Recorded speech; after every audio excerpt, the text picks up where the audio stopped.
गगना महासिद्धान्तः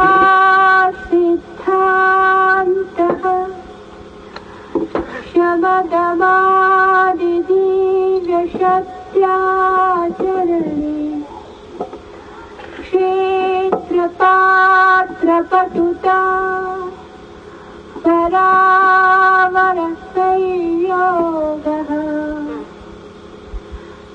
तारकोपदेशः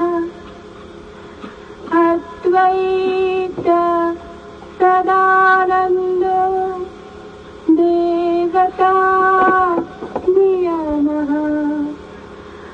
स्वान्त इन्द्रिय निग्रह। शुद्ध परमात्मा उनका आकाश है, यही महासिद्धांत है। क्षम दम आदि दिव्य शक्तियों के आचरण में क्षेत्र और पात्र का अनुसरण करना ही चतुराई है। परात्पर से संयोग ही उनका तारक उपदेश है। अद्वैत सदानंद ही उनका देव है। अपने अंतर की इंद्रियों का निग्रह ही उनका नियम है।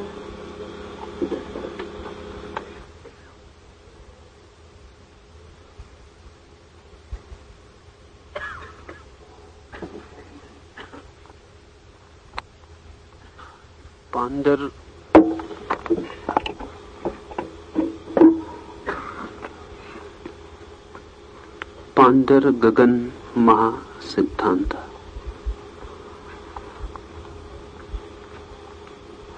आत्मा ही उनका आकाश है, यही महासिद्धांत है। एक आकाश, एक स्पेस तो बाहर है, जिसमें हम चलते हैं, उठते हैं, बैठते हैं, जहां भवन निर्मित होते और खंडहर हो जाते, जहां आकाश में पक्षी उड़ते, सूर्य जन्मते, पृथ्वियां विलुप्त होती। एक आकाश हमारे बाहर।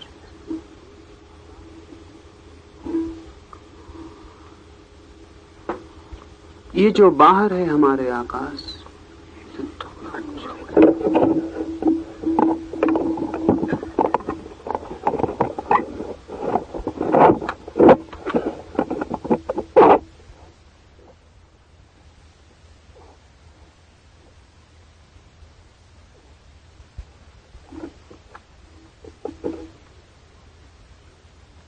ये जो बाहर फैला है हमारे आकाश,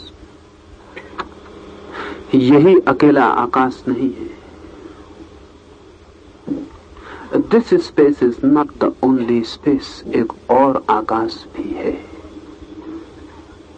वो हमारे भीतर है। और जो आकाश हमारे बाहर फैला है वो असीम है। वैज्ञानिक कहते हैं उसकी कोई सीमा का पता नहीं चलता। लेकिन जो आकाश हमारे भीतर फैला है वो ये बाहर का आकाश उसके सामने कुछ भी नहीं है। कहें कि वो असीम से भी ज्यादा असीम है। अनंत आयामी उसकी असीमता है, मल्टी डायमेंशनल इंफिनिटी। बाहर के आकाश में चलना उठना होता है, भीतर के आकाश में जीवन है। बाहर के आकाश में क्रियाएं होती हैं, भीतर के जीवन में चैतन्य है, और भीतर के आकाश में चैतन्य है।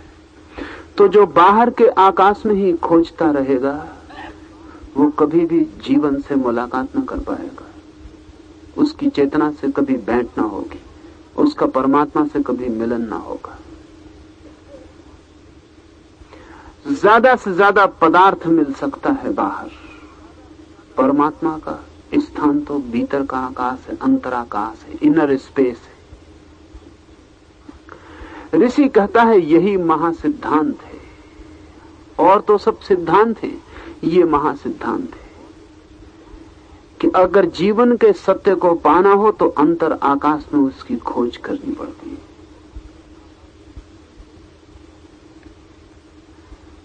लेकिन हमें अंतर आकाश का कोई भी अनुभव नहीं। हमने कभी भीतर के आकाश में कोई उड़ान नहीं भरी। हमने भीतर के आकाश में एक चरण भी नहीं रखा है। हम भीतर की तरफ गए ही नहीं। हमारा सब जाना बाहर की तरफ है। हम जब भी जाते हैं बाहर ही जाते हैं। उसके कुछ कारण हैं। एक मित्र ने प्रश्न पूछा है इस संबंध में। उन्होंने पूछा है, जब भीतर की स्वरूप की स्थिति परम आनंद है तो ये मन कहां से आ जाता है? जब भीतर नित्य आनंद का वास है तो ये मन के विकार कैसे जन्म जाते हैं? ये कहां से अंकुरित हो जाते हैं? इस अंतर आकाश के संबंध में ही उसे भी समझ लेना उपयोगी है। ये प्रश्न सदा ही साधक के मन में उठता है कि जब मेरा स्वभाव ही शुद्ध है तो ये अशुद्धि कहां से आ जाती है? और जब मैं स्वभाव से ही अमृत हूं तो ये मृत्यु कैसे घटित होती है?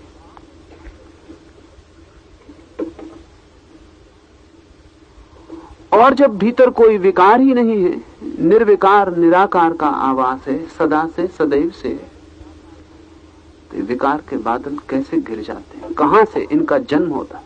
कहां इनका उद्गम? ये अंकुरित कैसे होते हैं? इसे समझने के लिए थोड़ी सी गहराई में जाना पड़े। पहली बात तो ये समझनी पड़े कि चेतना, जहां भी चेतना है वहां चेतना की स्वतंत्रताओं में एक स्वतंत्रता ये भी है कि वो अचेतन हो सके। ध्यान रखें, अचेतन का अर्थ जड़ नहीं होता। अचेतन का अर्थ होता है चेतन जो कि सो गया है, चेतन जो कि छिप गया है। ये चेतना की ही क्षमता है कि वो अचेतन हो सकती है, जड़ की ये क्षमता नहीं है। आप पत्थर से ये नहीं कह सकते कि तू अचेतन है। जो चेतन नहीं हो सकता वो अचेतन भी नहीं हो सकता। जो जाग नहीं सकता वो सो भी नहीं सकता। और ध्यान रखें, जो सो भी नहीं सकता वो जागेगा कैसे? चेतना की ही क्षमता है एक अचेतन हो जाना। अचेतन का अर्थ चेतना का नाश नहीं है। अचेतन का अर्थ है चेतना का प्रसुप्त हो जाना, छिप जाना, अप्रगट हो जाना। चेतना की मालकियत है ये कि चाहे तो प्रकट हो और चाहे तो अप्रगट हो जाए। यही चेतना का स्वामित्व है, या कहें यही चेतना की स्वतंत्रता है। अगर चेतना अचेतन होने को स्वतंत्र ना हो तो चेतना परतंत्र हो जाएगी, फिर आत्मा की कोई स्वतंत्रता ना होगी। इसे ऐसा समझें, अगर आपको बुरे होने की स्वतंत्रता ही ना हो तो आपके भले होने का अर्थ क्या होगा? अगर आपको बेईमान होने की स्वतंत्रता ही ना हो तो आपके ईमानदार होने का कोई अर्थ होता है? और जब भी हम किसी व्यक्ति को कहते हैं कि वो ईमानदार है तो इसमें निहित है, इंप्लाइड है कि वो चाहता तो बेईमान हो सकता था और नहीं हुआ। अगर हो ही ना सकता हो बेईमान तो ईमानदारी दो कौड़ी की हो जाती। ईमानदारी का मूल्य बेईमान होने की क्षमता और संभावना में छिपा है। जीवन के शिखर छूने का मूल्य जीवन की अंधेरी घाटियों में उतरने की भी हमारी क्षमता है, इसमें छिपा है। स्वर्ग पहुंच जाना इसीलिए संभव है कि नरक की सीढ़ी भी हम पार कर सकते हैं। और प्रकाश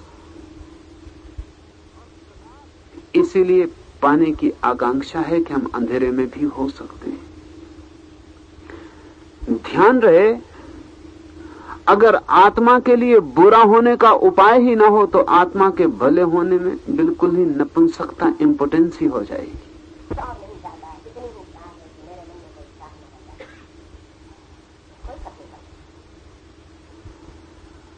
विपरीत की सुविधा होनी चाहिए, और अगर चेतना को भी विपरीत की सुविधा नहीं है तो चेतना गुलाम है।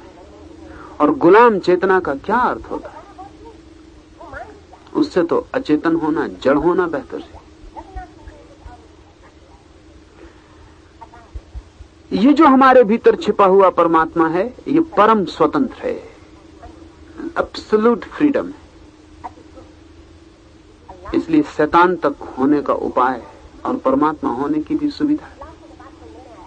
एक छोर से दूसरे छोर तक हम कहीं भी हो सकते हैं, और जहां भी हम हैं वहां होना हमारी मजबूरी नहीं, हमारा निर्णय है, अवर ओन डिसीजन। अगर मजबूरी है तो बात खत्म हो गई। अगर मैं पापी हूं और पापी होना मेरी मजबूरी है, पापी मुझे परमात्मा ने बनाया है, या मैं पुण्यात्मा हूं और पुण्यात्मा मुझे परमात्मा ने ही बनाया है, तो मैं पत्थर की तरह हो गया, मुझ में चेतना न रही, मैं एक बनाई हुई चीज हो गया। फिर मेरे कृत्य के कोई दायित्व मेरे ऊपर नहीं।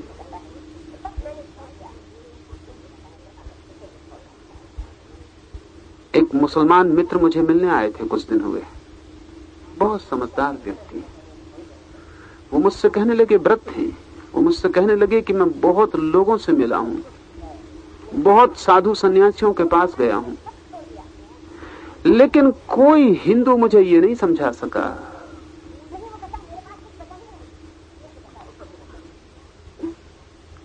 कि आदमी पाप में क्यों गिरा। हिंदू, जैन या बौद्ध, इस भूमि पर पैदा हुए तीनों धर्म ये मानते हैं कि अपने कर्मों के कारण। वो मुसलमान मित्र का पूछना बिल्कुल ठीक था। वो कहने लगे, अगर अपने कर्मों के कारण गिरा तो पहले जन्म में जब उसकी शुरुआत ही हुई होगी तब तो उसके पहले कोई कर्म नहीं थे। ठीक है, जब पहला ही जन्म हुआ होगा चेतना का, तब तो वो निष्कपट शुद्ध पैदा हुई होगी, उसके पहले तो कोई कर्म नहीं थे। इस जन्म में हम कहते हैं फला आदमी बुरा है क्योंकि पिछले जन्म में बुरे कर्म किए, पिछले जन्म में बुरे कर्म किए क्योंकि और पिछले जन्म में बुरे कर्म किए, लेकिन कोई प्रथम जन्म तो मानना ही पड़ेगा। उस प्रथम जन्म के पहले तो कोई बुरे कर्म नहीं थे, तो बुरे कर्म आ कैसे गए फिर?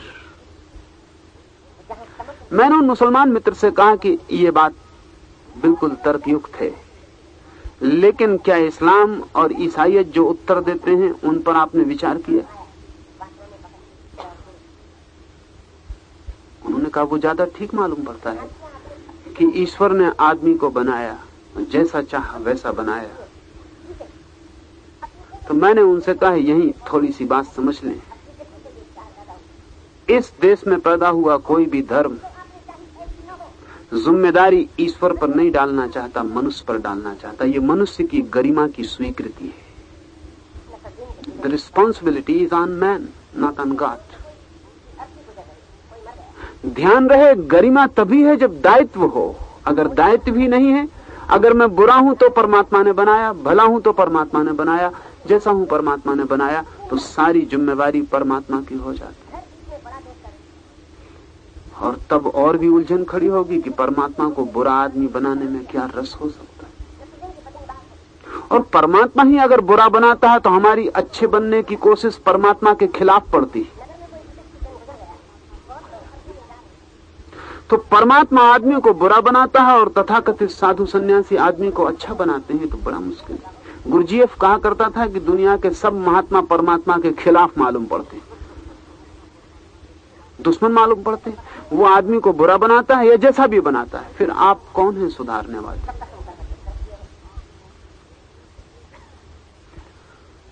कर्म का सिद्धांत कहता है व्यक्ति पर जिम्मेवारी है, लेकिन व्यक्ति पे जिम्मेवारी तभी हो सकती है जब व्यक्ति स्वतंत्र हो। स्वतंत्रता के साथ दायित्व है। Freedom implies responsibility. अगर स्वतंत्रता नहीं है तो दायित्व बिल्कुल नहीं है। अगर स्वतंत्रता है तो दायित्व है, लेकिन स्वतंत्रता हमेशा द्विमुखी है। दोनों तरफ की स्वतंत्रता ही स्वतंत्रता होती है। मुल्ला नसरुद्दीन अपने बेटा से कहा है, जब बेटा बड़ा हो गया, उसने कहा, बेटा तिजोरी तेरी है, चाबी भर मेरे पास रहेगी।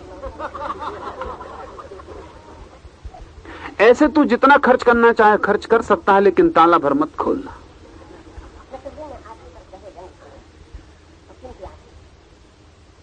स्वतंत्रता पूरी दी जा रही मालूम पड़ती है और जरा भी नहीं दी जा रही। मैंने एक मजाक सुना है कि जब पहली दफा फोर्ड ने कारें बनाई, पहली दफा मोटरें बनी अमेरिका में, तो एक ही रंग की बनाई थी, काले रंग की थी। और फोर्ड ने अपने दरवाजे पर अपनी फैक्ट्री के एक वचन लिख छोड़ा था, you can choose any colour provided it is black. आप कोई भी रंग चुन सकते हैं अगर वो काला है, प्रोवाइडेड इट इज ब्लैक। काले रंग की कुल गाड़ियां ही थी, कोई दूसरे रंग की तो गाड़ियां थी नहीं, लेकिन स्वतंत्रता पूरी थी, आप कोई भी रंग चुन लें, बस काला होना चाहिए, इतनी शर्त थी पीछे। अगर आदमी से परमात्मा ये कहे कि you are free provided you are good, आप स्वतंत्र हैं अगर आप अच्छे होना चाहते हैं तो ही, तो स्वतंत्रता दो कौड़ी की हो गई। स्वतंत्रता का अर्थ ही यही होता है कि हम बुरे होने के लिए भी स्वतंत्र हैं। और जब स्वतंत्रता है तभी दायित्व है, तब फिर जुम्मा मेरा है। अगर मैं बुरा हूं तो मैं जिम्मेवार हूं, और अगर भला हूं तो मैं जिम्मेवार हो जाता हूं, जिम्मेवारी मुझ पे पड़ जाती है। फिर भारत ये भी कहता है कि परमात्मा हमसे बाहर नहीं है, वो हमारे भीतर छिपा है, इसलिए हमारी स्वतंत्रता अंततः उसकी ही स्वतंत्रता है। इसे और समझ लेना चाहिए, क्योंकि परमात्मा अगर बाहर बैठा हो हमसे और हमसे कहे कि आई गिव यू फ्रीडम, मैं तुम्हें स्वतंत्रता देता हूं, तो भी वो परतंत्रता हो जाएगी, क्योंकि किसी दूसरे के द्वारा दी गई स्वतंत्रता कभी स्वतंत्रता नहीं हो सकती, क्योंकि वो किसी भी दिन कैंसिल कर सकता है। वो किसी भी दिन कह देगा अच्छा बस बंद, वो इरादा बदल दिया, अब स्वतंत्रता नहीं देते हैं, तो हम क्या करेंगे? नहीं, स्वतंत्रता आत्यंतिक है, अल्टीमेट है, क्योंकि देने वाला और लेने वाला दो नहीं है। वो हमारे भीतर ही बैठी हुई चेतना परम स्वतंत्र है, क्योंकि वही परमात्मा है। वो जो अंतरस्थ आकाश है वही परमात्मा है। और परमात्मा को भी अगर बुरे होने की सुविधा ना हो तो परमात्मा की परतंत्रता के अतिरिक्त और क्या घोषणा होगी। इसलिए मन पैदा हो सकता है, वो हमारा पैदा किया हुआ है, वो परमात्मा का पैदा किया हुआ है। एक और बात ख्याल में ले लेनी जरूरी है कि जीवन के प्रगाढ़ अनुभव के लिए विपरीत में उतर जाना अनिवार्य होता है। प्रौढ़ता के लिए, मैच्योरिटी के लिए विपरीत में उतर जाना अनिवार्य होता है। जिसने दुख नहीं जाना वो सुख कभी जान नहीं पाता, और जिसने अशांति नहीं जानी वो शांति भी कभी नहीं जान पाता, और जिसने संसार नहीं जाना वो स्वयं परमात्मा होते हुए भी परमात्मा को नहीं जान पाता है। परमात्मा की पहचान के लिए संसार की यात्रा पर जाना अनिवार्य है, अनिवार्य, उस पर कोई बचाव नहीं है। और जो जितना गहरा संसार में उतर जाता है उतने ही गहन परमात्मा के स्वरूप को अनुभव कर पाता है। उस उतरने का भी प्रयोजन है। कोई चीज जो हमारे पास सदा से हो उसका हमें तब तक पता नहीं चलता जब तक वो खो ना जाए, खोने पर ही पता चलता है। मेरे पास कुछ था इसका अनुभव भी खोने पर पता चलता है। खोना भी पाने की प्रक्रिया का हिस्सा है, खोना भी ठीक से पाने का उपाय है।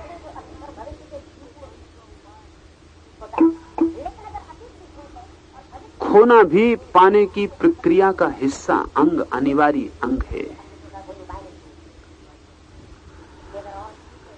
जो हमारे भीतर छिपा है उसे अगर हमें ठीक ठीक अनुभव करना हो तो हमें उसे खोने की यात्रा पर भी जाना पड़ता है। कहते हैं लोग कि जब तक कोई परदेश नहीं जाता तब तक अपने देश को नहीं पहचान पाता। ठीक कहते हैं। और कहते हैं कि लोग जब तक दूसरों से कोई परिचित नहीं होता तब तक अपने से परिचित नहीं हो पाता। Even the way to oneself passes through the other. Jaipal Sartre का बहुत प्रसिद्ध वचन है कि दूसरे को जाने बिना स्वयं को जानने का कोई उपाय नहीं। दूसरे से गुजरना पड़ता है स्वयं की पहचान के लिए। क्यों? क्योंकि जब तक विपरीत का अनुभव न हो, जैसे शिक्षक काले ब्लैक बोर्ड पर सफेद खड़िया से लिखता है, सफेद दीवार पर भी लिख सकता है, लिखने में कोई अड़चन नहीं, लेकिन तब दिखाई नहीं पड़ेगा। लिखा भी जाएगा और दिखाई भी नहीं पड़ेगा। लिखा तो जाएगा, पढ़ा नहीं जा सकेगा। और ऐसे लिखने का क्या प्रयोजन जो पढ़ा ना जा सके। सुना है मैंने कि एक आदमी सुबह सुबह मुल्ला नसरुद्दीन के द्वार पर आया। गांव में अकेला ही पढ़ा लिखा आदमी था नसरुद्दीन, और जहां एक ही आदमी पढ़ा लिखा होता है, समझ लेना चाहिए पढ़ा लिखा कितना होगा। उस आदमी ने कहा कि जरा एक चिट्ठी लिख दो मुल्ला। मुल्ला ने कहा मेरे पैर में बहुत दर्द है, मैं ना लिख सकूंगा। उस आदमी ने कहा हद हो गई, कभी हमने सुना नहीं कि लोग पैर से चिट्ठी लिखते। हाथ से लिखो, पैर में दर्द है रहने दो, हाथ में क्या अड़चन। नसरुद्दीन ने कहा कि ये जरा रहस्य की बात है, ये न पूछो तो अच्छा। हम लिख ना सकेंगे, चिट्ठी हम ना लिखेंगे, पैर में बहुत तकलीफ। उस आदमी ने कहा जरा रहस्य बता दो कि बात क्या, मेरी समझ में नहीं आता।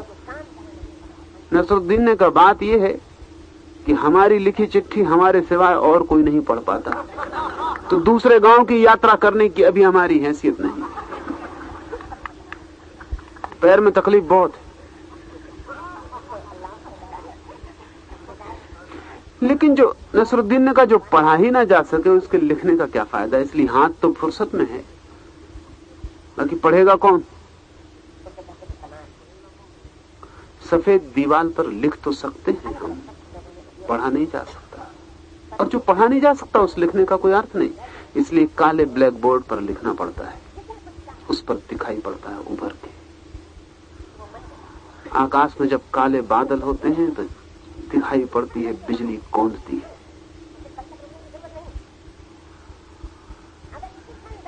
भीतर जो छिपा है परमात्मा, उसके अनुभव के लिए पदार्थ की गहनता में उतरना अनिवार्य है।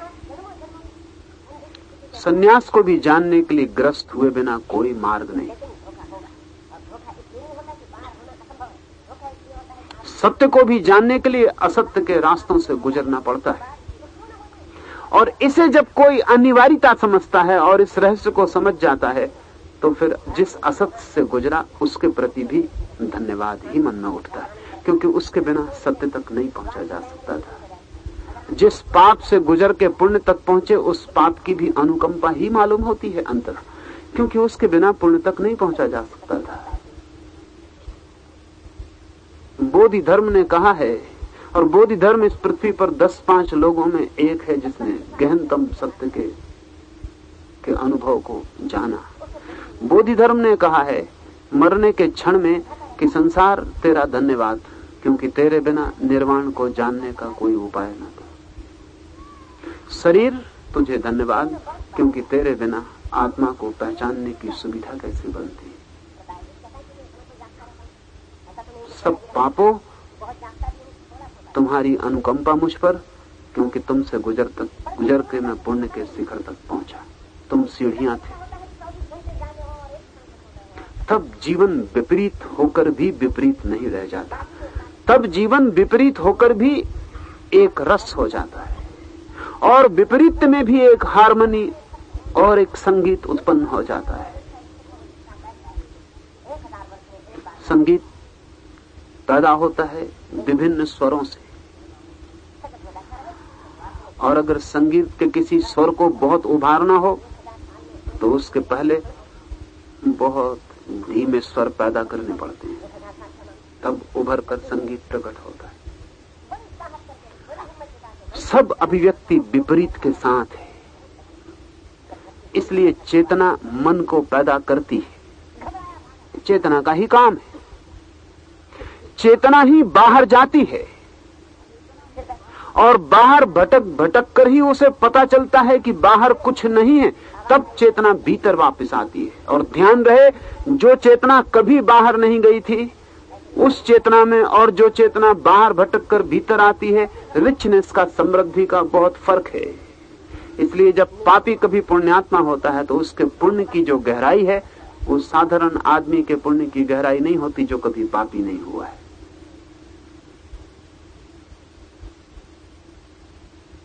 क्योंकि पापी बहुत जानकर पुण्य तक पहुंचता है। मनोवैज्ञानिक कहते हैं अच्छी आदमी की कोई जिंदगी नहीं होती। अगर आप नाटककारों से पूछें, उपन्यासकारों से पूछें, फिल्म कथा लिखने वालों से पूछें, तो वो कहेंगे अच्छे आदमी पर तो कोई कथा ही नहीं लिखी जा सकती। अगर आदमी बिल्कुल अच्छा हो तो कोरा सपाट होता है। रामायण में से राम को छोड़ने में बहुत असुविधा नहीं है, रावण को छोड़ने में सब कथा गड़बड़ हो जाती है। राम के बिना चल सकता है, रावण के बिना नहीं चल सकता है। कोई कितना ही कहे कि राम नायक हैं, जो कथा लिखना जानते हैं वो कहेंगे रावण नायक है, क्योंकि सारी कथा उसके इर्द गिर्द घूमती है।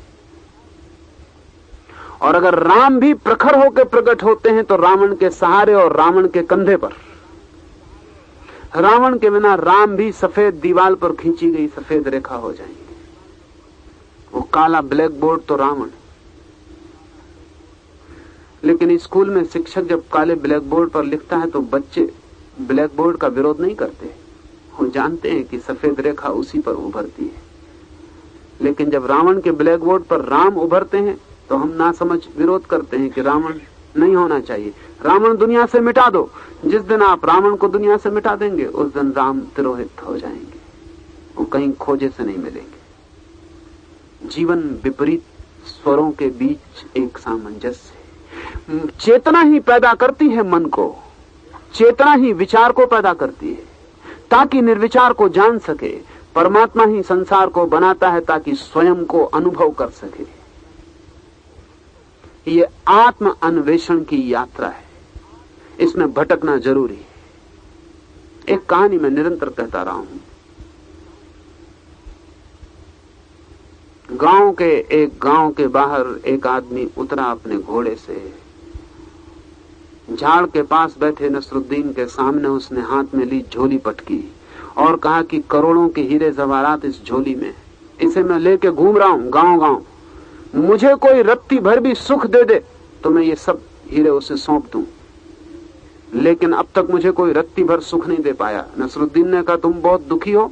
उसने कहा मुझसे ज्यादा दुखी कोई भी नहीं हो सकता, तभी तो मैं रत्ती भर सुख के लिए करोड़ों के हीरे देने को तैयार हूं। नसरुद्दीन ने कहा तुम ठीक जगह आ गए, बैठो। वो जब तक बैठा तब तक नसरुद्दीन उसकी थैली लेके भाग खड़ा हुआ। वो आदमी स्वभाव था नसरुद्दीन के पीछे भागा कि मैं लुट गया, मैं मर गया, ये आदमी डाकू है, ये लुटेरा है।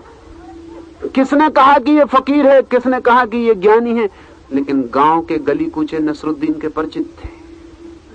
उसने काफी चक्कर खिलाए, पूरा गांव जग गया, सारा गांव दौड़ने लगा, करोड़ों का मामला था। और नसरुद्दीन आगे और वो धनपति छाती पीटता हुआ पीछे जार जार चिल्ला रहा कि मेरी जिंदगी भर की कमाई वही है और मैं सुख खोजने निकला हूं और ये दुष्ट मुझे और दुख दिए दे रहा है। भाग के नसरुद्दीन उसी झाड़ के पास पहुंच गया जहां उसका घोड़ा खड़ा था, अमीर का। झोला जाके घोड़े के पास रख के वो झाड़ के पीछे खड़ा हो गया। 2 क्षण बाद ही अमीर भागा हुआ पहुंचा, पूरा गांव भागा हुआ पहुंचा। अमीर ने झोला पड़ा देखा, उठा के छाती से लगा लिया, कहा हे परमात्मा तेरा बड़ा धन्यवाद। नसरुद्दीन ने झाड़ के पीछे से पूछा कुछ सुख मिला?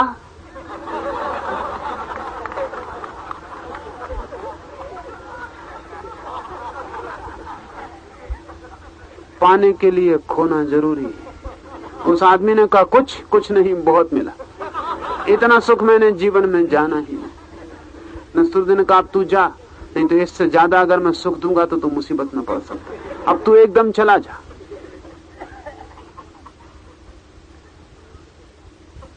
बहुत बार खोना बहुत जरूरी है।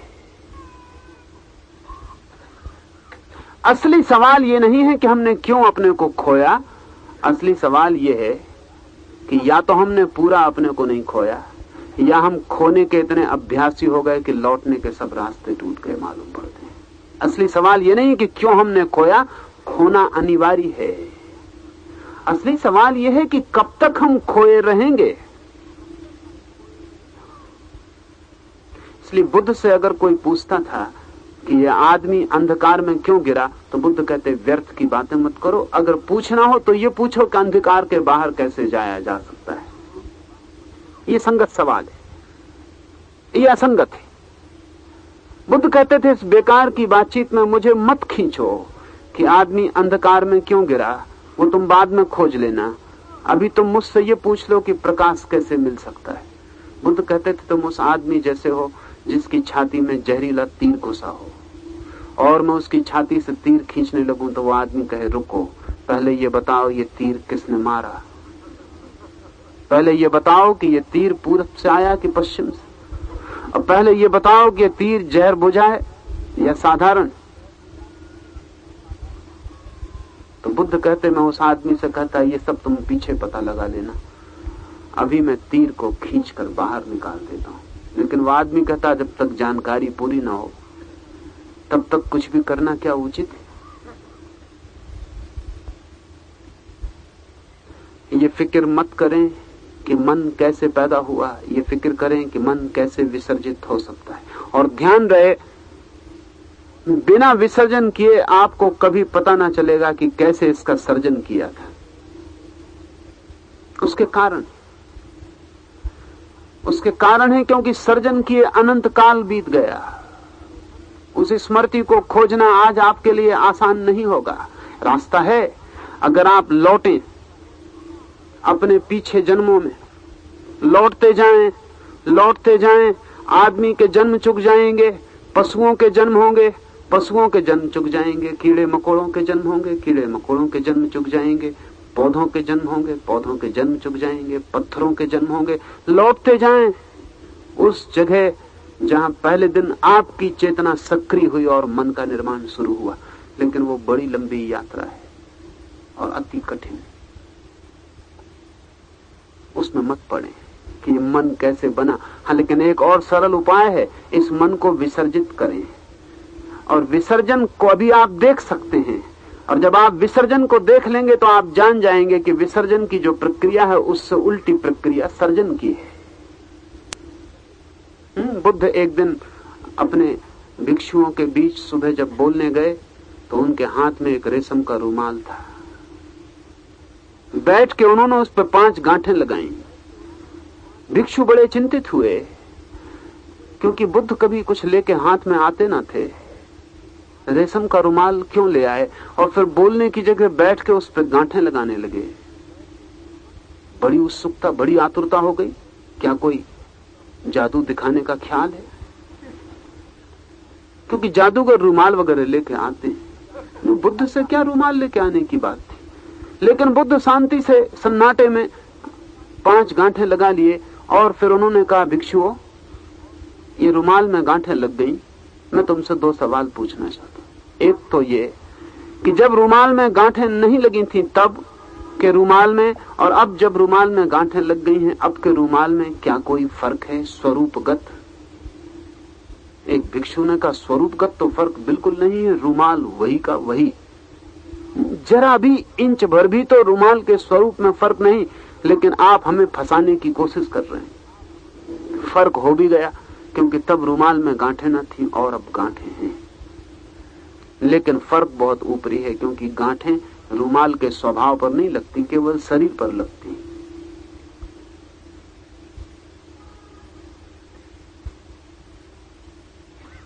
संसार और निर्वाण में इतना ही फर्क है। निर्वाण में भी वही स्वरूप होता है जो संसार में, सिर्फ संसार में रुमाल पर 5 गांठें होती। बुद्ध ने कहा तो भिक्षुओं, ये जो रुमाल है गांठ लगा हुआ, ऐसे ही तुम हो। तुम में और मुझ में बहुत फर्क नहीं, स्वरूप एक जैसा है, सिर्फ तुम पर कुछ गांठें लगी हैं। बुद्ध ने कहा इन गांठों को मैं खोलना चाहता हूं। और उस रुमाल को पकड़ के बुद्ध ने खींचा। स्वभाव था खींचने से गांठें और मजबूत हो गईं। एक भिक्षु ने कहा आप जो कर रहे हैं इससे गांठें खोलेंगी नहीं, खुलना मुश्किल हो जाएगा। बुद्ध ने कहा तो इसका यह अर्थ हुआ कि जब तक गांठों को ठीक से न समझ लिया जाए तब तक खींचना खतरनाक है। हम सब गांठों को खींच रहे हैं बिना समझे कि गांठ कैसे लगी है। एक भिक्षु से बुद्ध ने कहा तो मैं क्या करूं? तो उस भिक्षु ने कहा जानना जरूरी है कि गांठ कैसे लगी, तभी खोला जा सकता है, क्योंकि लगने का जो ढंग है उससे विपरीत खुलने का ढंग होगा। बुद्ध ने कहा गांठें अभी लगी हैं इसलिए तुम्हारे ख्याल में है कि कैसे लगी, लेकिन गांठें अगर बहुत काल पहले लगी होती तो तुम कैसे पता लगाते कि गांठें कैसे लगी? लग चुकी। तो फिर उस भिक्षु ने कहा तब तो हम खोल के ही पता लगाते। खोलने से पता लग जाएगा, क्योंकि खोलने का जो ढंग है उसका उल्टा ढंग लगने का होगा। तो आप इस फिक्र में ना पड़ें कि ये मन कैसे पैदा हुआ, आप इस फिक्र में पड़ें कि ये मन कैसे चला जाए, और जिस क्षण चला जाएगा उस दिन आप जान लेंगे उसी क्षण की ये कैसे पैदा हुआ था। जो विसर्जन करता है वही सर्जन करने वाला है, और जो विसर्जन कर सकता है वो सर्जन कर सकता था। विसर्जन की जो प्रक्रिया है उससे उल्टी प्रक्रिया सर्जन की है।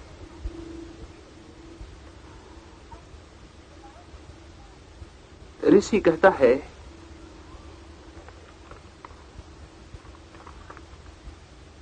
शुद्ध परमात्मा ही उनका आकाश है, यही महासिद्धांत है।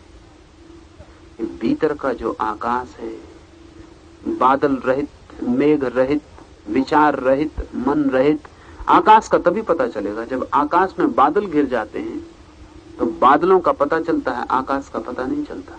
हालांकि आकाश मिट नहीं गया होता, सदा बादलों के पीछे खड़ा रहता है, और बादल भी आकाश में ही होते हैं, आकाश के बिना नहीं हो सकते। लेकिन जब बदलियों से घिरा होता है आकाश तो बदलियों का पता चलता है, आकाश का पता नहीं चलता। विचारों से, मन से घिरे हुए भीतर के आकाश का भी पता नहीं चलता। डेविड ह्यूम ने कहा है कि सुनकर ये बातें कि भीतर भी कोई है, मैं बहुत बार खोजने गया, लेकिन जब भी भीतर गया तो मुझे कोई आत्मा ना मिली, कोई परमात्मा ना मिला। कभी कोई विचार मिला, कभी कोई वासना मिली, कभी कोई वृत्ति मिली, कभी कोई राग मिला, लेकिन आत्मा कभी भी ना मिली। वो ठीक कहता है। अगर आप अपने हवाई जहाज को उड़ाएं या अपने पंखों को फैलाएं आकाश की तरफ और बदलियां आपको मिलें और बदलियों को ही खोज करके आप वापस लौट आएं, बदलियों को पार ना करें, तो लौट के आप भी कहेंगे आकाश कोई भी ना मिला, बदलियां ही बदलियां थी, धुआं ही धुआं था, बादल ही बादल थे, कहीं कोई आकाश न था। अपने भीतर भी हम सिर्फ बदलियों तक जाके लौट आते, उनके पार प्रवेश नहीं हो पाता। जब तक उनके पार प्रवेश ना हो, जैसे कभी आप हवाई जहाज पे उड़े हो बादलों के ऊपर और बादल नीचे छूट जाते, वैसे ही ध्यान में भी एक उड़ान होती है जब विचार नीचे छूट जाते और आप ऊपर हो जाते, तब खुला आकाश मिलता है, तब अंदर का आकाश मिलता है। इसे ऋषि कहता है महासिद्धांत, क्योंकि इस पर सब कुछ निर्भर है। कहा है समदम आदि दिव्य शक्तियों के आचरण में क्षेत्र और पात्र का अनुसरण करना ही चतुराई है।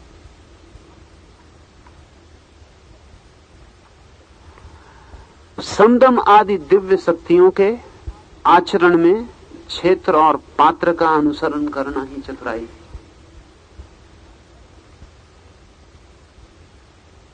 मनुष्य के पास शक्तियां हैं, मनुष्य के पास शक्तियां तो जरूर हैं, लेकिन समझ सबकी जागी हुई नहीं, इसलिए शक्तियों का दुरुपयोग हो जाता है। और शक्ति के साथ समझ ना हो तो खतरनाक है। हां, समझ के साथ शक्ति ना हो तो कोई खतरा नहीं है। लेकिन होता ऐसा है कि समझ के साथ अक्सर शक्ति नहीं होती और ना समझ के साथ अक्सर शक्ति होती। इस दुनिया का दुर्भाग्य यही है कि ना समझों के हाथ में काफी शक्ति होती है।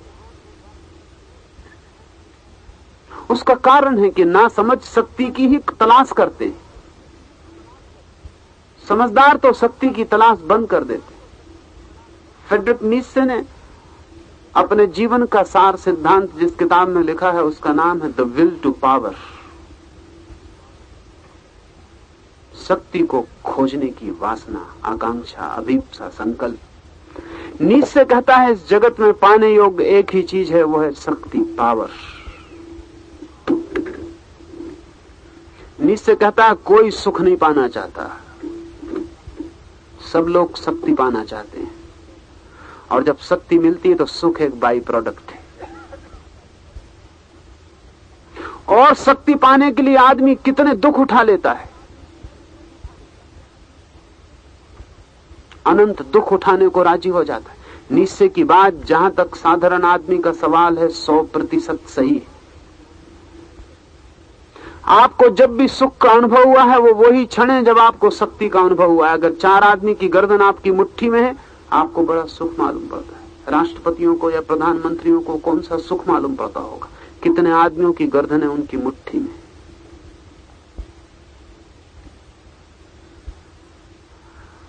प्रधानमंत्री पद से नीचे उतर जाता है तो ऐसी हालत हो जाती है जैसे क्रीज मिट गई हो उस कपड़े की,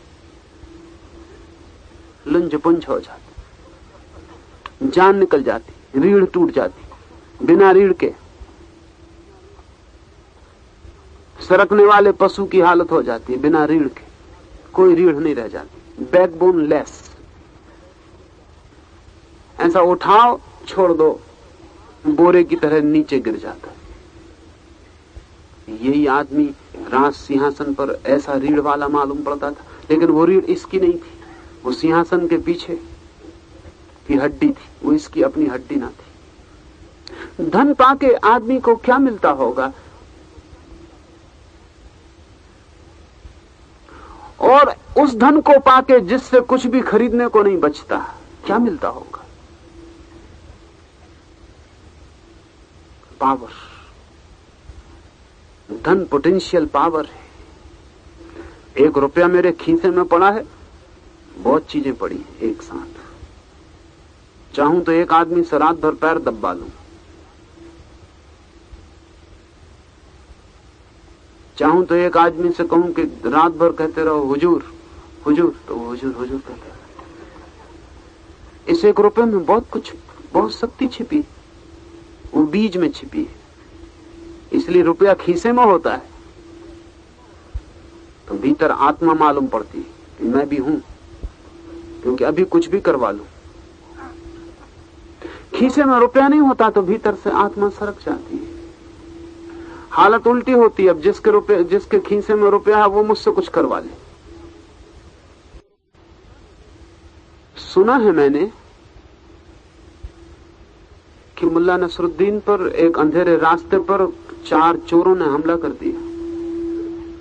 मुल्ला ऐसा लड़ा जैसा कि कोई लड़ सकता था, चारों को पस्त कर दिया। फिर भी 4 थे, हड्डी पसली तोड़ दी चारों की।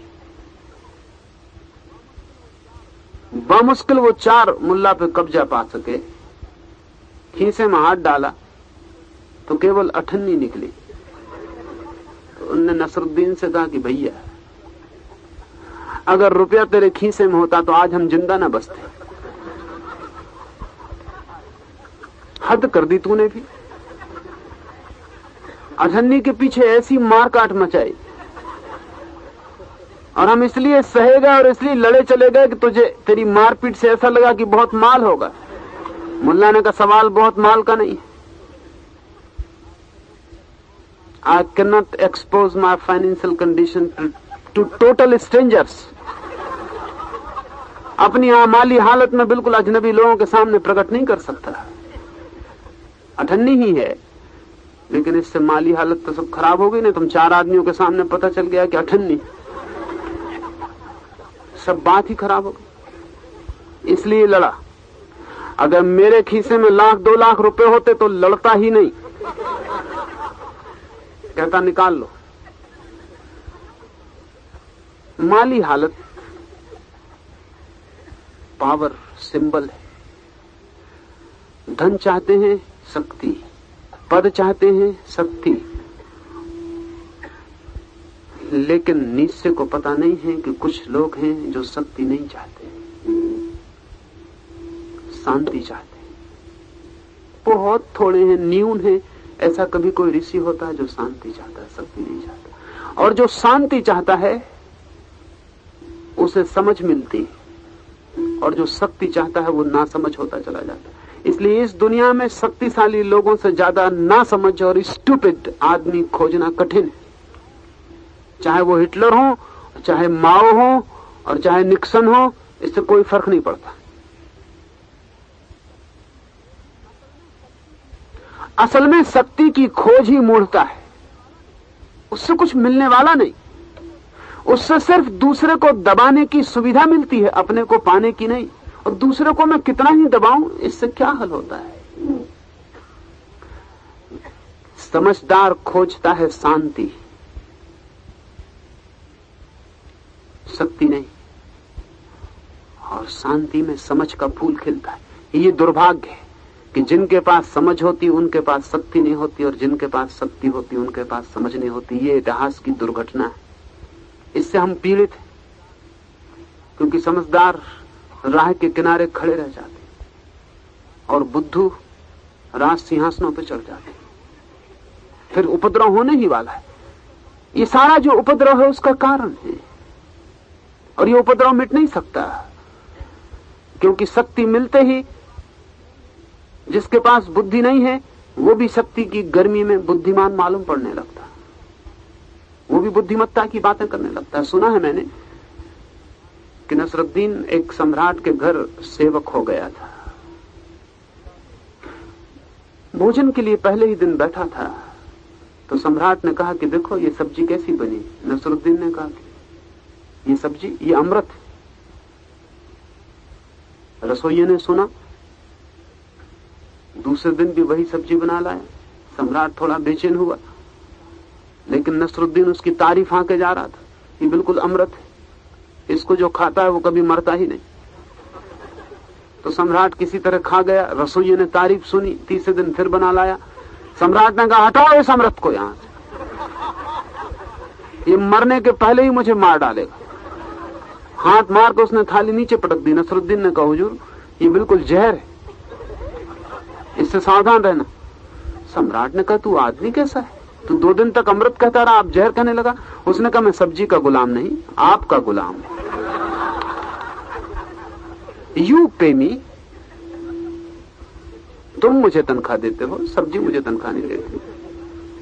जब तुम खा रहे थे तो अमृत थी, जब तुम फेंक रहे हो तो जहर। हमें क्या लेना देना, ना हम खा रहे ना हम फेंक रहे।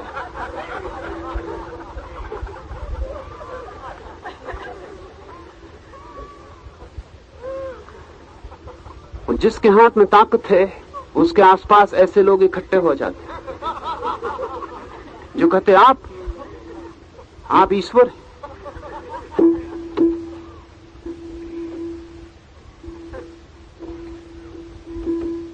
हिटलर ने एक नाटक मंडली में काम करने वाले एक अभिनेता को पकड़वा के बुलवाया था, क्योंकि वो वहां मजाक का काम करता था। नाटक मंडली में मस्खरे का काम करता था। और जर्मनी में जब हिटलर ताकत में था तो हेल हिटलर, हिटलर की जय हो, वो महामंत्र था। गायत्री जर्मनी की वो थी। ये जो अभिनेता था मस्खरा, ये मंच पर आकर कहता था हेल, और फिर कहता क्या नाम है उस नालायक का, तो इतने कह के रुक जाता। हेल, क्या नाम है उस मूर्ख का। तो सारे लोग समझ तो जाते कि हेल के बाद हिटलर होना चाहिए, इसमें कोई शक तो था नहीं। पूरा हाल हंसता। हिटलर ने उसको बुलवा लिया। उसने कहा कि तूने मेरा व्यंग किया, पर उसने कहा मैंने कभी जिंदगी में आपका नाम ही नहीं लिया, मैं तो सिर्फ इतने कहता हूं हेल, क्या नाम है उस मूर्ख का? इससे ज्यादा मैंने कभी कुछ कहा नहीं।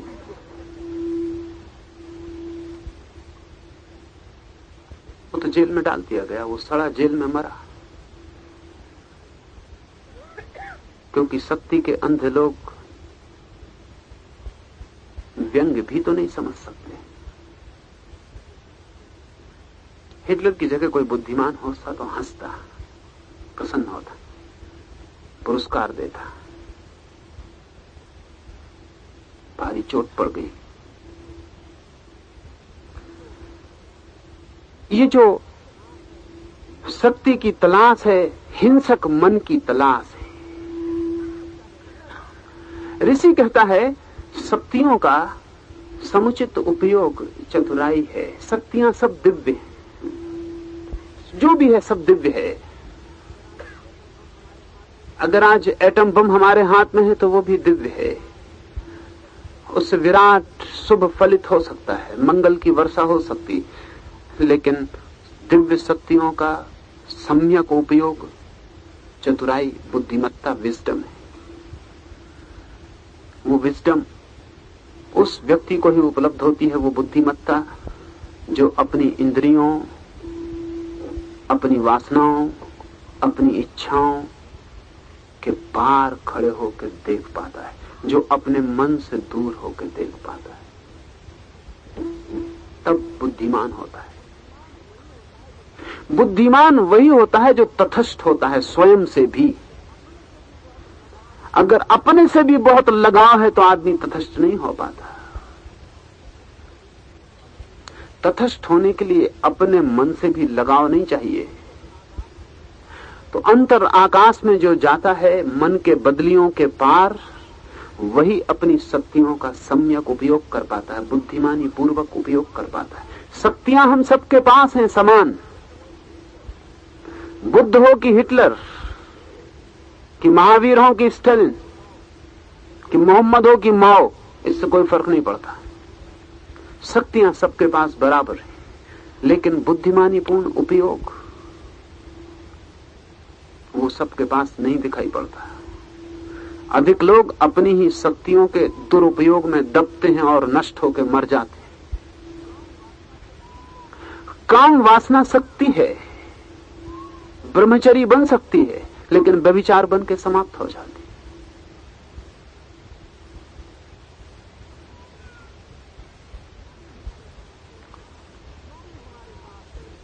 है। जो भी हमारे पास है, अगर उसका प्रज्ञापूर्वक उपयोग न हो सके तो दिव्य शक्ति आत्मघाती हो जाती। और स्वतंत्र हैं हम उपयोग करने को। कोई कहेगा नहीं कि ऐसा मत करो, हम स्वतंत्र हैं।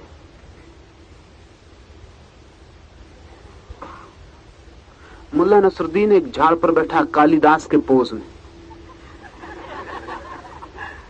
काट रहे हैं उसी शाखा को जिस पर बैठे हुए, बिल्कुल गिरने के करीब है।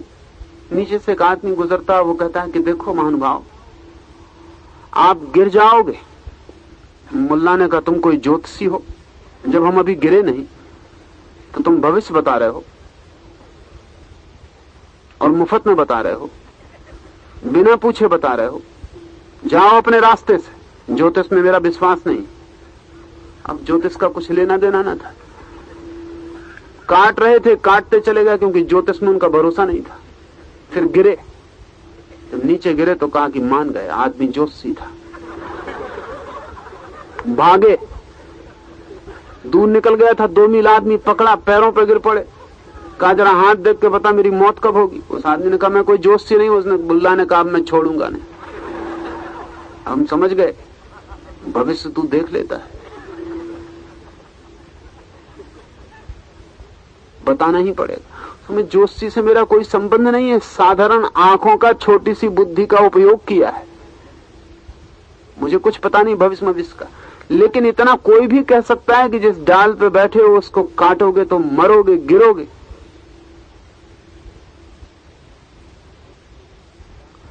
हम करीब करीब जिस डाल पर बैठे हैं सभी उसको काट रहे हैं, सभी कालिदास के पोज में। ये कालिदास बड़ा कहना चाहिए टाइप। ऐसा आदमी है जो हम सब के भीतर के टाइप की खबर देता है। हम सब उसी डाल को काटते रहते हैं, पर पता नहीं चलता, क्योंकि डालें सूक्ष्म है, काटने का ढंग सूक्ष्म है। एक साधारण वृक्ष पे कोई बैठ के काटता है तो हमको भी दिख जाता है कि गिरेगा, लेकिन हम सब काट रहे हैं। ना हमें उन डालों का पता है जिन पे हम बैठे, ना हमें उन हथियारों का पता है जिनसे हम काट रहे हैं, ना हमें नीचे की गहराई का पता है जहां हम गिरेंगे। और अगर कोई नीचे से कहता हुआ भी निकले कि देखो गिर जाओगे, तो हम उससे कहते तुम कोई ज्योतिषी हो, भविष्य बता रहे हो, और बिना पूछे बता रहे हो। क्या कर रहे हैं हम अपनी शक्तियों के साथ? सुसाइड, आत्मघात कर रहे हैं। तर्क एक शक्ति है हमारे पास, दिव्य, लेकिन हम करते क्या है? तर्क हमें परमात्मा तक पहुंचा सकता है अगर हम उसका ठीक उपयोग कर पाए, लेकिन तर्क का हम उपयोग करते हैं परमात्मा से दूर रहने के लिए, बचने के लिए। अगर हम तर्क का ठीक उपयोग कर पाए, जैसा कि सुकरात ने किया।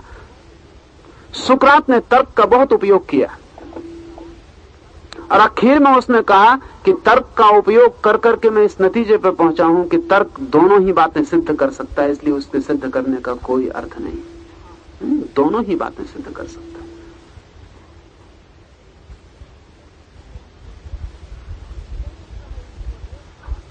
कह सकता है ईश्वर है और सिद्ध कर सकता है, और कह सकता है ईश्वर नहीं है और सिद्ध कर सकता है। ऐसा हुआ। मुल्ला नसरुद्दीन को एक आदमी ने चैलेंज कर दिया, चुनौती दे दी कि विवाद होकर रहेगा, तुम बड़े ज्ञानी बने हो, तुम जो बातें कह रहे हो उसका खंडन किया जाएगा। दिन तय हो गया, भीड़ इकट्ठी हो गई। नसरुद्दीन आया। नसरुद्दीन ने उस आदमी से कहा कि बोलो मेरे खिलाफ, तुम्हें जो कहना है वो कहो। उस आदमी ने नसरुद्दीन का खूब खंडन किया। जो जो नसरुद्दीन के विचार थे उनको तोड़ा, एक एक को रद्दी टुकड़े टुकड़े कर डाला। फिर गौरव से, जीत के गौरव से उसने नसरुद्दीन की तरफ देखा। नसरुद्दीन ने कहा, आश्चर्य, कुशल हो, प्रतिभाशाली हो, अब एक काम और करो, अब जितनी चीजें तुमने खंडित की हैं उनको सिद्ध करके बताओ, तब तुम्हारे तर्क की पूरी कुशलता का पता चलेगा। वह आदमी तो आ गया था जोश में, गर्मी में था, होश में तो था नहीं। वो नसरुद्दीन की ट्रिक समझ न पाया। उसने नसरुद्दीन सही है ये सिद्ध करना शुरू कर दिया। घंटे भर में तोड़ा था जमीन पर, घंटे भर में फिर नसरुद्दीन को बना के खड़ा कर दिया। नसरुद्दीन ने लोगों से कहा कि देखो यह आदमी पागल है, इसकी तुम कौन सी बात में भरोसा करते हो, पहली कि दूसरी? उन लोगों ने कहा इसकी अब हम कभी भी किसी बात में भरोसा ना करेंगे।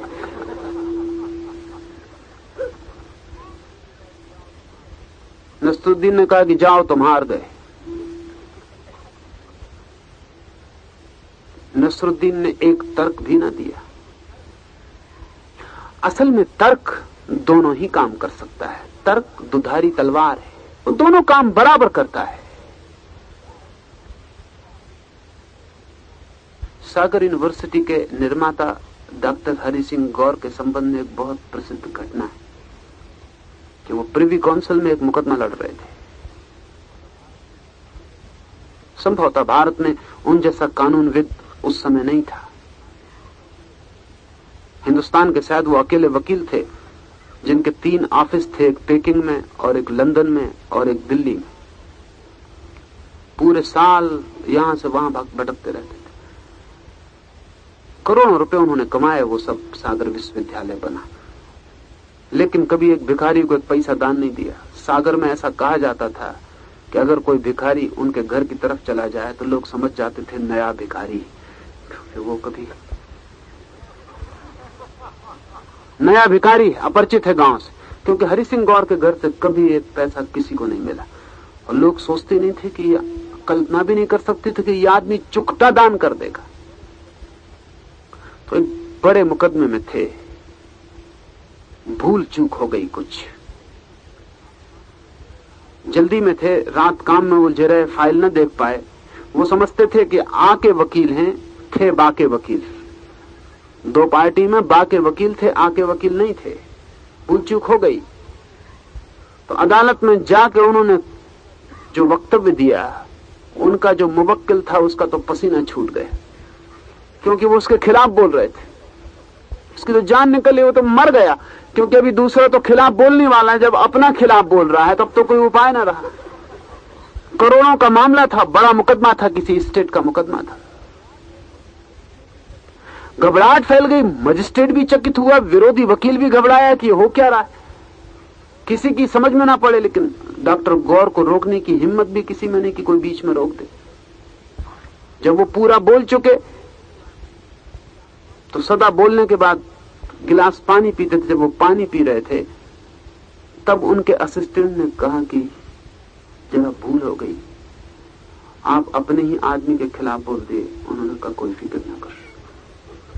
गिलास नीचे रख के उन्होंने मजिस्ट्रेट से कहा कि अभी मैं वो बातें कह रहा था जो मेरा विरोधी कहना चाहेगा, अब मैं इनका खंडन करता हूं।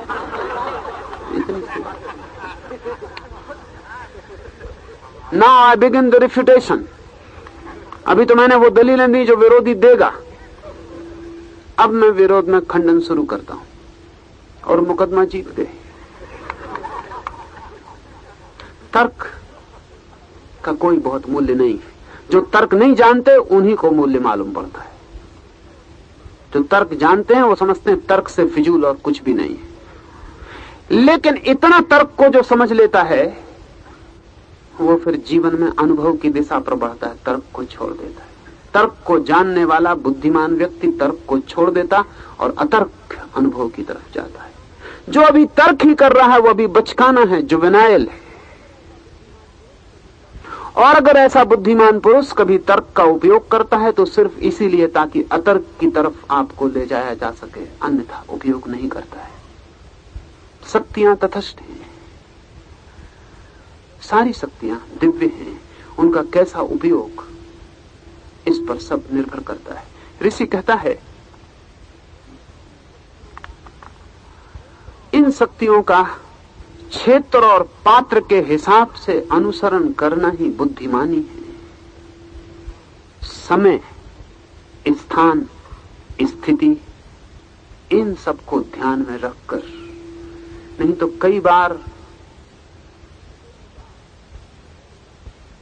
बार शक्ति अपव्यय होती है, कई बार अपने ही विरोध में पड़ जाती है, कई बार घातक हो जाती है।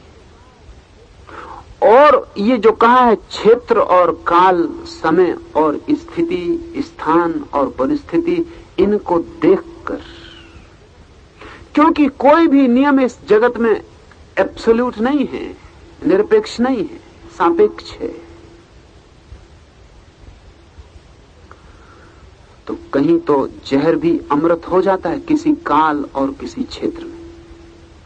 किसी रोग में जहर औषधि बन जाता है और किसी रोग में भोजन जहर हो जाता है। तो अगर हमने अंधे की तरह अनुसरण किया सिद्धांतों का तो वो बुद्धिमानी नहीं है। लेकिन हम करते हैं, हम सब अंधों की तरह अनुसरण करते हैं, बिल्कुल अंधों की तरह। एक सिद्धांत को पकड़ लेते हैं लकीर के फकीर की तरह, और फिर चाहे स्थिति बदले, समय बदले, काल बदले, हम नहीं बदलते। हम तो अपने सिद्धांत पर दृढ़ रहते। ये मूढ़ता का लक्षण है। कोई सिद्धांत ऐसा नहीं है जो काल और स्थिति के साथ बदलना चाहता हो। लेकिन हम कहते हैं सब बदल जाए, लेकिन हम सिद्धांत नहीं बदलेंगे। सिद्धांत तो हमारा अटल है। ऐसे अटल सिद्धांत बुद्धिमानी का लक्षण नहीं है। कृष्ण जैसा आदमी सिद्धांतों की तरलता को जानता है। कृष्ण को भी पता है कि अहिंसा बहुमूल्य है, परम सिद्धांत है, भली भांति पता है। लेकिन अर्जुन को हिंसा के लिए तत्पर करता है, क्योंकि काल और क्षेत्र बिल्कुल भिन्न। क्योंकि सवाल अहिंसा का नहीं है इस जगत में। इस जगत में कृष्ण के सामने सवाल यह था कि अर्जुन से जो हिंसा होगी वो हिंसा दुर्योधन से हो गई होने वाली हिंसा से बेहतर होगी। ये सवाल नहीं है, चुनाव अहिंसा और हिंसा के बीच नहीं है, चुनाव सदा कम हिंसा और ज्यादा हिंसा के बीच है। चुनाव अच्छाई और बुराई के बीच नहीं है, चुनाव सदा कम बुराई और ज्यादा बुराई के बीच है। तो लेसर इविल, वो जो कम से कम बुरा है, उसे चुनना ही पड़ेगा इस जगत में, व्यवहार में, चारों ओर जो फैलाव है जीवन का उसमें। इसलिए कृष्ण को अहिंसक मानने वाले लोग सदा बड़ी दुविधा में देखते रहे। जैनों ने तो नर्क में डाला है, कंसिडर्डली, काफी सोच विचार के ऐसा किया है। गांधी जी को भी बड़ी मुसीबत थी कृष्ण से। गीता को माता कहते थे, लेकिन माता को ऐसे कपड़े पहनाते थे जो बिल्कुल उनके अपने थे, जिनका गीता से कोई संबंध न था। गांधी जी को अड़चन होती थी, अहिंसा की बात करनी और गीता को माता कहना बिल्कुल इनकंसिस्टेंट, असंगत बातें। अहिंसा को परम धर्म कहना और हिंसा के परम व्याख्याकार कृष्ण, जिन्होंने हिंसा को ऐसा सबल बल दिया, तो कुछ तालमेल नहीं था, पर तालमेल बिठाया जा सकता है, तर्क कुशल है। गांधी जी कहते थे कि युद्ध कभी हुआ नहीं, ये युद्ध तो सिर्फ मिथ है। ये कौरव और पांडव कभी वास्तविक रूप से लड़े नहीं। कौरव तो बुराई के प्रतीक हैं, पांडव भलाई के प्रतीक हैं। ये तो आदमी के भीतर जो शुभ और अशुभ की वृत्तियां हैं उनकी लड़ाई। ये युद्ध कभी हुआ नहीं। ये ट्रिक उपयोग की गई तो फिर दिक्कत ना रही। बुराई से लड़ने में कोई हर्जा नहीं है, बुराई से लड़ने में हिंसा भी नहीं है।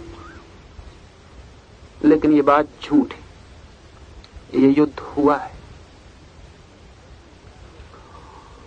और कृष्ण बुराई और भलाई के बीच ही लड़ाई नहीं करवा रहे हैं, ये युद्ध बहुत वास्तविक हुआ है।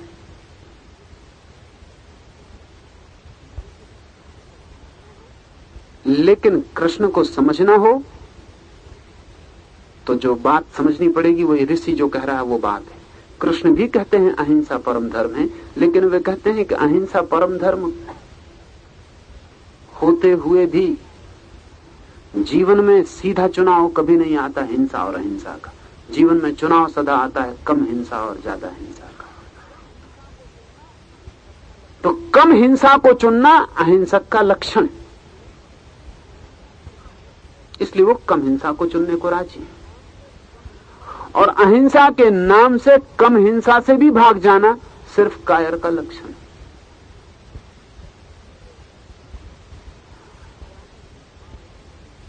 ऋषि कह रहा है कि काल और क्षेत्र परिस्थिति का पूरा हिसाब रख के जो सिद्धांतों का अनुसरण करता है वही बुद्धिमान है। और नहीं तो सिद्धांतों का अनुसरण,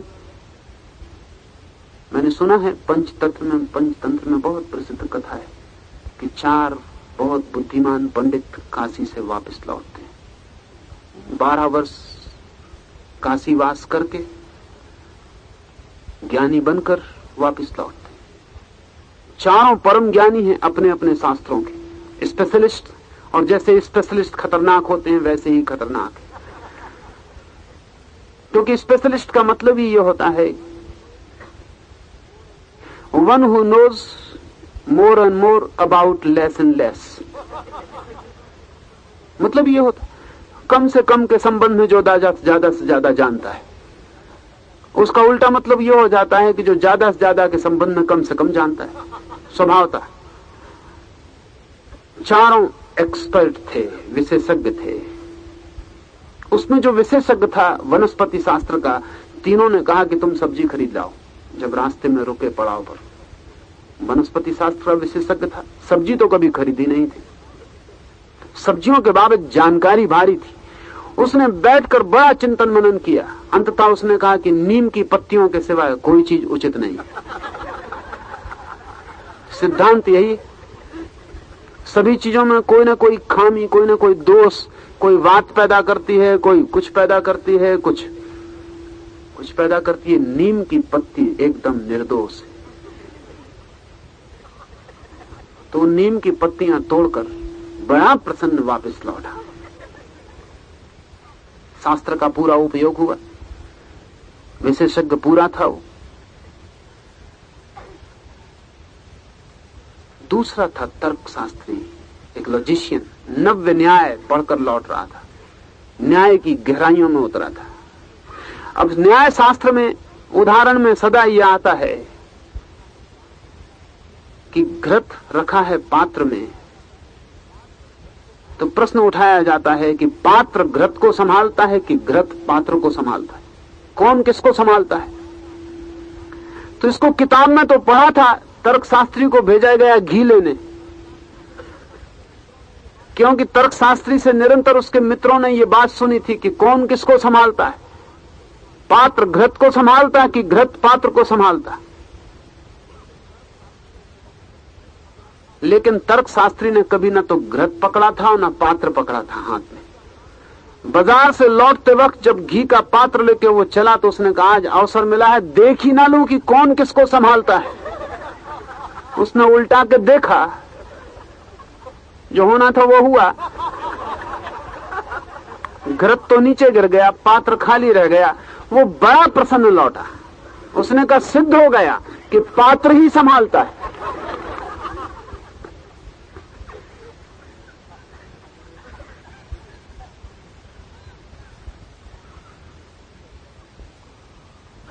वो जो तीसरा व्यक्ति था,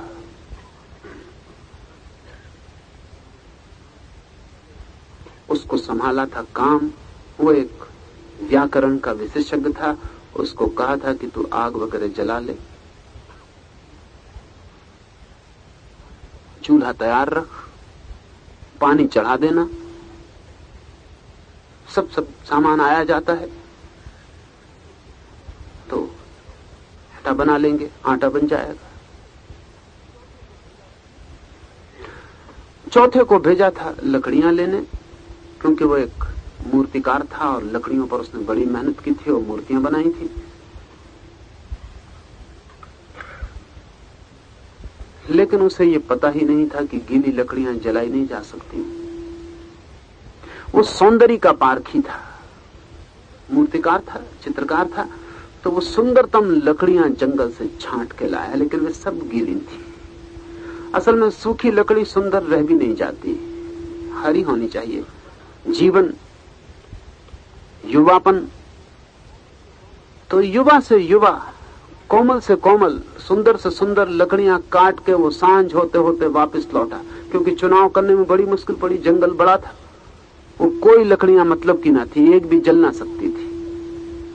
जिसको दिया था अवसर कि वो आग थोड़ी जला के तैयार रखे, लकड़ियां आ जाती हैं, थोड़ी बहुत लकड़ियां वहीं बीन के वो आग जला ले, लकड़ियां आ जाएंगी, तब तक सामान आ जाता। उसने आग भी जला ली, थोड़ी पानी रख के बर्तन चढ़ा दिया, पानी में बुदबुद की आवाज होने लगी। वो था व्याकरण का ज्ञाता। उसने पढ़ा था कि अशब्द को कभी ना तो सुनना चाहिए न सहना चाहिए। अशब्द तो ये बुदबुद तो कोई शब्द है नहीं। तो बहुत शास्त्र पढ़ डाले तो उसने ये बुदबुद क्या बला है, ये निश्चित अशब्द है, शब्द नहीं है तो अशब्द तो है ही पक्का। उसने कहा इसको सुनना खतरनाक है, ये तो बिल्कुल पाणिनि के खिलाफ जाना है। उठा के लठ उसने बर्तन में मारा कि अशब्द को बंद करो। बर्तन टूट चुका, चूल्हा गिर गया, आग बुझ गई। सांझ को जब वे चारों मिले तो चारों भूखे ही रात सोए, क्योंकि चारों विशेषज्ञ थे, सिद्धांत उनके पक्के थे, गलती किसी ने ना की थी, फिर भी गलती हो गई थी। नहीं, जीवन तरल है, लोचपूर्ण है, सिद्धांत सख्त और मुर्दा होते हैं, जिंदगी सख्त और मुर्दा नहीं होती। तो जो आदमी सिद्धांतों को लोचपूर्ण नहीं बना सकता वो बुद्धिमान नहीं है। सब शक्तियां, सब सिद्धांत, सब जीवन में जो भी है वो तरल, जितना तरल हो, जितना लोचपूर्ण हो, जितना परिवर्तित हो सके, प्रवाहमान हो, डायनेमिक हो, गत्यात्मक हो, उतना बुद्धिमानी। तो सम की शक्तियां हो या दम की शक्तियां हो, जो भी शक्तियां हैं मनुष्य के पास, वे सब दिव्य हैं और उनका सम्यक उपयोग बुद्धिमानी है, चतुराई है। परात्पर से संयोग ही उनका तारक उपदेश है, और उनका सम्यक उपयोग जिस बुद्धिमानी से होता है उस बुद्धिमानी को ऋषि सदा कहते हैं परात्पर से संयोग ही हमारा उपदेश है। अगर तुम अपनी सारी शक्तियों का, सम और दम की सारी शक्तियों का चतुराई से उपयोग करो तो आज नहीं कल तुम्हारा परात्पर परम ब्रह्म से संयोग हो जाएगा। शक्तियां जब गलत उपयोग की जाती हैं तो प्रभु से विपरीत बहती हैं, और जब ठीक उपयोग की जाती हैं तो प्रभु की ओर बहती हैं। शक्तियों का सम्यक उपयोग शक्तियों का परमात्मा की ओर प्रवाह है, शक्तियों का गलत उपयोग परमात्मा के विपरीत प्रवाह है, उल्टा। इसलिए जो शक्तियों का जितना गलत उपयोग करेगा उतना धीरे धीरे परमात्मा से रिक्त और खाली होता चला जाएगा। आज पश्चिम में एक शब्द की बहुत प्रचलन है, वो शब्द है एम्प्टीनेस, खालीपन, रिक्तता। आज अगर पश्चिम के जो भी विचारशील लोग हैं, चाहे अल्बर्ट कामू और चाहे जियापाल सार्त्र और चाहे हाइडेगर और चाहे काफका, पश्चिम के जो भी विचारशील लोग हैं जिन्होंने 50 वर्षों में पश्चिम की बुद्धि को स्थिर किया है, उन सब की जबान पर एक शब्द जो बहुत चलता है वो है एम्प्टीनेस, खालीपन, रिक्तता। क्या बात है, पश्चिम को खालीपन का ऐसा अनुभव क्यों हो रहा? इतना खालीपन का क्या ख्याल है? कहते हैं वे कि भीतर सब खाली है, आदमी के भीतर कुछ भी नहीं। पूरब के सब मनुष्यों को पूर्णता का, फुलफिलमेंट का अनुभव हुआ है। वो कहते हैं भीतर भरा है, अनंत अनंत भरा है। और पूरब का मनुष्य जब शून्य शब्द का भी उपयोग करता है तब भी उसका अर्थ एम्प्टीनेस नहीं होता। शून्य भी बड़ा भराव है। शून्य का अर्थ रिक्तता नहीं है, शून्य का भी अपना भराव है, उसकी भी अपनी मौजूदगी है, उसकी भी अपना बीइंग, अपना अस्तित्व, अपनी सत्ता है। इसलिए शून्य का अर्थ एम्प्टीनेस नहीं है, शून्य का अर्थ द वॉइड, रिक्त नहीं, खाली नहीं, शून्य। शून्य का अपना अस्तित्व है, रिक्तता तो केवल किसी का अभाव है, एब्सेंस है। पश्चिम में इतने जोर से इस 20वीं सदी में आकर रिक्तता की ऐसी प्रतीति का कारण इस ऋषि के सूत्र में। और ऋषि कहता है अगर शक्तियों का सम्यक उपयोग ना हो तो आदमी धीरे धीरे परमात्मा के विपरीत हटता जाता है, और जब परमात्मा से विपरीत हटता है तो रिक्तता का भाव होता है, खाली होता जाता है। एक दिन लगता है खाली डब्बा रह गया, भीतर कुछ भी नहीं, कुछ है ही नहीं। जो परमात्मा की तरफ चलता है धीरे धीरे भरता जाता है, और एक दिन कहता है कि भीतर इतना भर गया, इतना भर गया कि अब कोई जगह न बची जिसे और भरना है। उसे पा लिया जिसके आगे अब पाने के लिए भी कोई जगह नहीं, रखने के लिए भी कोई जगह नहीं, सब मिल गया। महावीर ने कहा है एक को पा लेने से सब पा लिया जाता है। इससे उल्टा भी होता है, एक को खोने से सब खो दिया जाता है। वो एक है परमात्मा। अगर उसकी तरफ हमारी पीठ है तो आज नहीं कल हमें एम्प्टीनेस घेर लेगी, खाली हम हो जाएंगे। धन कितना ही हो फिर भरेगा नहीं, और यश कितना ही हो फिर भरेगा नहीं, और महल कितने ही हो, पद कितने ही हो, ज्ञान कितना ही हो, फिर भरेगा नहीं, खाली ही हम होंगे। और अगर परमात्मा की तरफ मुंह हो तो ना हो ज्ञान, ना हो त्याग, ना हो पद, ना हो धन, तो भी सब भर जाता,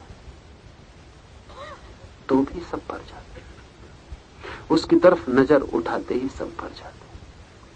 लेकिन उसकी तरफ नजर उनकी ही उठती, ऋषि कहता है, जो अपनी शक्तियों का सम्यक ठीक ठीक बुद्धिमानी पूर्वक उपयोग करते हैं। अद्वैत सदानंद ही उनका देव है। और ऋषि जिसकी पूजा के लिए कहते हैं, जिसकी श्रद्धा के लिए कहते हैं, वो है अद्वैत सदानंद, एक सदा ठहरने वाला आनंद। अपने अंतर की इंद्रियों का निग्रह ही उनका नियम।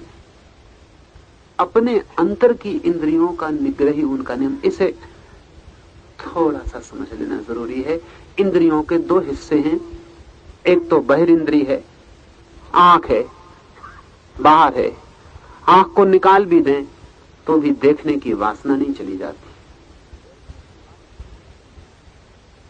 देखने की वासना अंतर इंद्रिय है, आंख बहिर्इंद्रिय है। देखने की क्षमता बहिर्इंद्रिय है, देखने की वासना अंतर इंद्रिय है। आंख के कारण आप नहीं देखते हैं, देखने की वासना के कारण आंख पैदा होती है।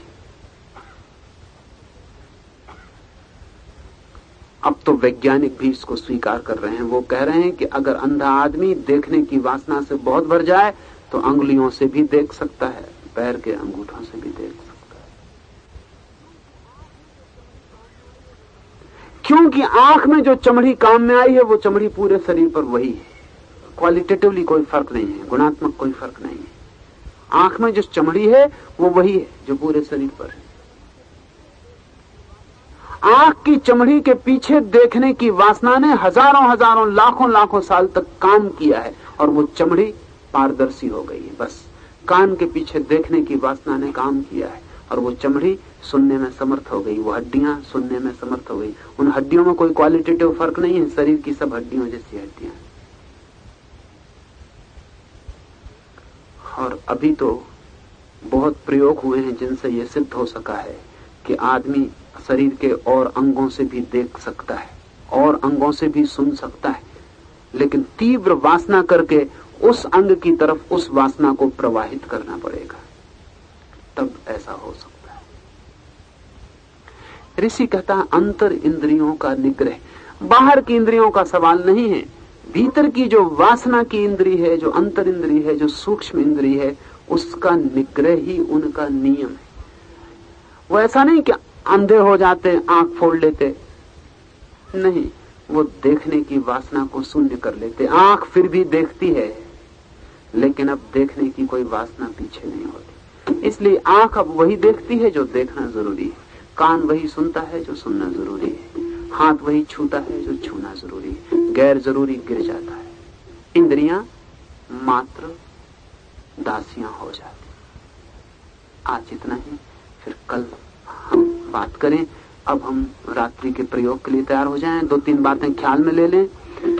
5 मिनट तक तो तीव्र श्वास लेनी ताकि शक्ति जग जाए। मेरे आसपास वे ही लोग खड़े होंगे जो तीव्रता से कर सकें, फिर उनके बाद कम तीव्रता वाले लोग, फिर उनके पीछे और कम तीव्रता वाले लोग। लेकिन पीछे जो खड़े होते हैं, पीछे खड़े होने से ही उन्हें नहीं करना है ऐसा नहीं, उन्हें भी पूरी शक्ति लगानी है।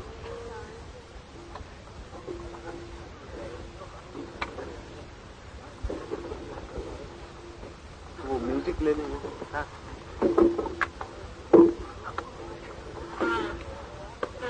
जैसे ही मैं आपको सूचना दूं, तैयार हो जाएं। आंख की पट्टियां आंख से अलग कर लेंगे, सिर पे बांध लें। आंख खुली चाहिए, मेरी तरफ देखते रहना है, मेरी तरफ देखते रहना है। अपलक, आंख की पलक ना झपे, मेरी तरफ देखते रहें, उछलते रहें, कूदते रहें, मेरी तरफ देखते रहें, उछलते रहें, कूदते रहें, हू की आवाज करते रहें, हू की चोट करते रहें। पहले 5 मिनट गहरी श्वास ले लें।